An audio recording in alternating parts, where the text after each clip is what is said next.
Hello, my name is Jennifer McCarty, and this is my mentor project. The overall theme of my project is to be flexible. With our time in teaching nowadays, everything seems to be changing all of the time, and I found that the best way is to not get too attached to a certain technique or to a certain piece of equipment because things are always changing. So be flexible, go with the flow, and don't be afraid to try the new things because you'll never know what you can learn. Some background for my project is my mentee is a first-year teacher. She is my co-teacher. Her and I co-teach 30 kindergartners in a small building, an annex behind the middle school due to renovations in our school district. And this is for 1 year only, and hopefully they'll be done with a new building by next year. So my mentee did not have much prior knowledge of the use of the Mimio board. She did some student teaching last year with the other kindergarten teacher, and she did not use Mimio that much, so she has very little. So she did have some knowledge, just not a lot of knowledge. Our goals this year, because of the large class sizes, it was hard to keep all of the students engaged in our lessons. We had a lot of kids who were goofing off, playing around, just not really into the lesson. So our goal was to get students engaged and to be involved in their learning. And that was through the use of the Mimio technology. And then our goal was to just take risks because, again, if you're going to be afraid of something, nothing will ever get done. So we just need to get out there and just go for it. The timeline was about 7.5 weeks. The first objective, I guess, was to install the Mimio software onto her computer. She was a new teacher, so she got a brand new computer, and I helped her install that.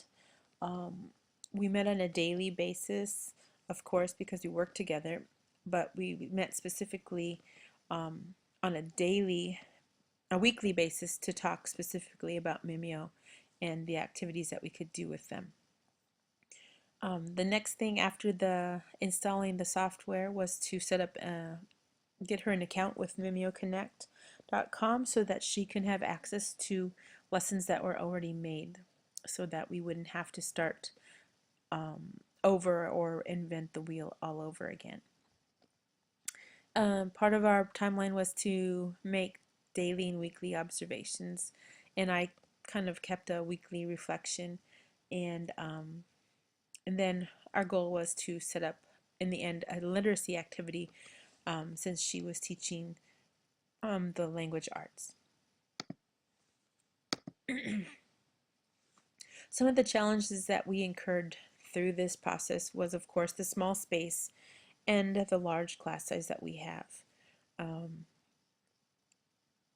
The hardware on the Mimio board, because of our small space, kids would be dancing around during our song time or circle time or morning routines, and a lot of the times the kids would bump into the whiteboard and the hardware for the Mimio board kept getting knocked off and would become disconnected.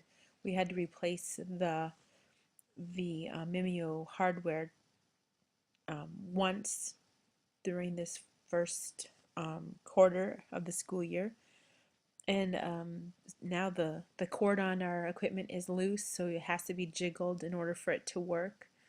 And so that was pretty frustrating for me since I used it all the time.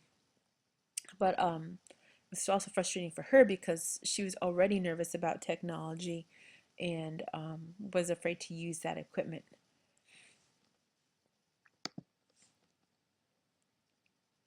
Through the weeks, and my observations were um, the main data collection.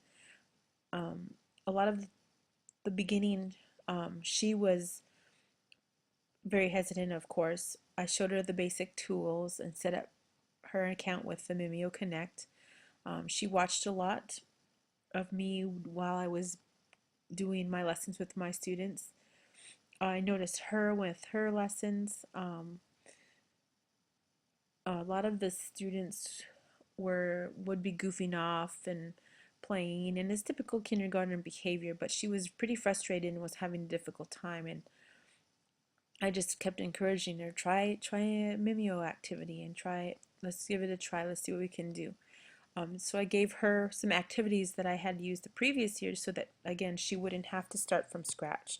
I showed her how to use those, and she was still a little bit uncomfortable the fifth week, and so it was still observed what I was doing with the class. And finally, the sixth week, she eventually tried it, and of course, the first time she did, she had some technical issues and was pretty frustrated. And I was there to support her, and I helped her work out all the kinks. And one time, I think we needed to sync um, the the Mimio to her computer, or vice versa. And eventually, she got it. The second time she tried it, which was absolutely the next day, she didn't give up. I'm glad of that. She tried it, and we all were so excited that she did it. And so she tried it again, and this time she figured out a different way to use it, so she wouldn't be as frustrated. Um, both of us came away noticing that the students were more engaged in the lesson. She wasn't calling a lot of students to attention because they were excited about doing the activity that was on the Mimio board. So that was really fun. That we both noticed that, and that we celebrated that. Um, the research says that students are more engaged in learning when they are involved. So if we use the Mimio board to in include them in the learning process, include them in the lesson, they are bound to learn more. Um, and I'm glad for those Mimio boards that allow that interaction. Lessons should not be teacher-led, they should be student-led. And Mimio allows you to do that. You can step back and the kids can take over the board, and they can do the activities, and the students give feedback to their peers. And I really like that, and I like how the research confirmed that, affirmed my findings in my own class. And another, again, is to take risks and to be flexible. Dave Burgess said, "You don't grow, advance, and move forward without repeatedly stumbling and falling on your face."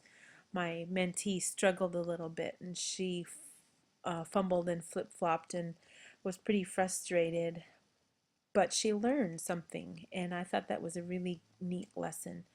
And she thought it was a bad mistake, and I'm like, no, it was good to see that you struggle, and it the kids learn from you that you can struggle too, but you get past it and you just keep going. And she didn't quit, and she found another way that could work for her. So that was a neat lesson for all of us to learn. These were my resources. That there is a lot out there for my particular topic and my findings. Again, thank you for listening.